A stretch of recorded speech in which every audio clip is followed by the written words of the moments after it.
ഇക്കാലത്ത് ഐഫോണിനെ കുറിച്ച് അറിയാത്തവരോ അല്ലെങ്കിൽ അതിനെക്കുറിച്ച് സംസാരിക്കാത്തവരോ ഉണ്ടാവില്ല എന്ന് തന്നെ പറയാം. അത്രയും ഉണ്ട് ലോകം മുഴുവൻ ഐഫോണിൻ്റെ പ്രചാരം.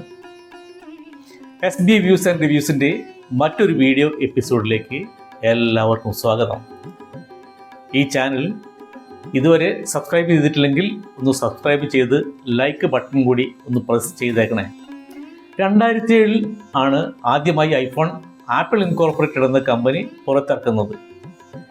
അതൊരു 2G ഫോണായിരുന്നു. 2 മെഗാ പിക്സൽ ക്യാമറയുള്ള ഒരു 3.5 ഇഞ്ചിൻ്റെ സ്ക്രീനുള്ള ഫോണായിരുന്നു അത്. സ്വന്തമായി ഒരു ഐഫോൺ വേണമെന്ന് ആഗ്രഹിക്കാത്തവർ കുറവാണ് എന്ന് തന്നെ പറയാം.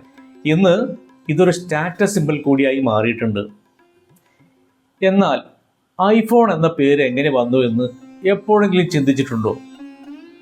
എത്ര സിമ്പിളായ പേരല്ലേ, ഓർമ്മിക്കാൻ എന്ത് എളുപ്പം. ഐ എന്ന ഇനീഷ്യല് ഈ ഫോണിന് എവിടെ നിന്ന് കിട്ടി?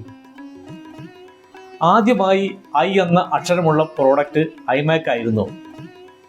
ആപ്പിളിൻ്റെ അഡ്വർടൈസിങ് കൈകാര്യം ചെയ്തിരുന്ന കമ്പനിയിലെ എംപ്ലോയി ആയിരുന്നു കെൻ സെഗാൾ.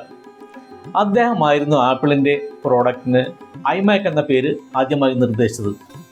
പക്ഷേ സ്റ്റീവ് ജോബ്സ് ഉദ്ദേശിച്ചിരുന്ന പേര് മാക്മാൻ എന്നായിരുന്നു. പക്ഷേ സ്റ്റീവ് തന്നെ ഈ പേര് പിന്നീട് സ്വീകരിക്കുകയായിരുന്നു. ഐ എന്ന ഈ ഒരു അബ്രീവേഷന് പല തരത്തിലുള്ള എക്സ്പാൻഷൻസ് പറയപ്പെടുന്നുണ്ട്. അതിൽ ആദ്യത്തേത് ഇൻ്റർനെറ്റ് എന്നതാണ്. പിന്നീട് individuality, innovation, instruct, inform, inspire എന്നതൊക്കെ ഐയുടെ എക്സ്പാൻഷൻസായി കാണുന്നുണ്ട്. പിന്നീട് ആപ്പിൾ അവയുടെ എല്ലാ പ്രോഡക്ട്സും ഐ എന്ന അക്ഷരം വെച്ചാണ് തുടങ്ങുന്നത്. ഉദാഹരണത്തിന് ഐപോഡ്, ഐബുക്ക്, ഐഫോൺ, ഐപാഡ്, ഐട്യൂൺസ് മുതലായവ. ഐബുക്കാണ് പിന്നീട് മാക്ബുക്കായി മാറിയത് എന്നത് മറ്റൊരു കാര്യം. ഇന്ന് ലോകത്തിലെ മൊബൈൽ ഫോൺ യൂസേഴ്സിൽ 28.8% ഐഫോണിൻ്റെ മാർക്കറ്റ് ഷെയർ. മറ്റൊരു നല്ല വീഡിയോയുമായി നമുക്ക് വീണ്ടും കാണാം. ബൈ.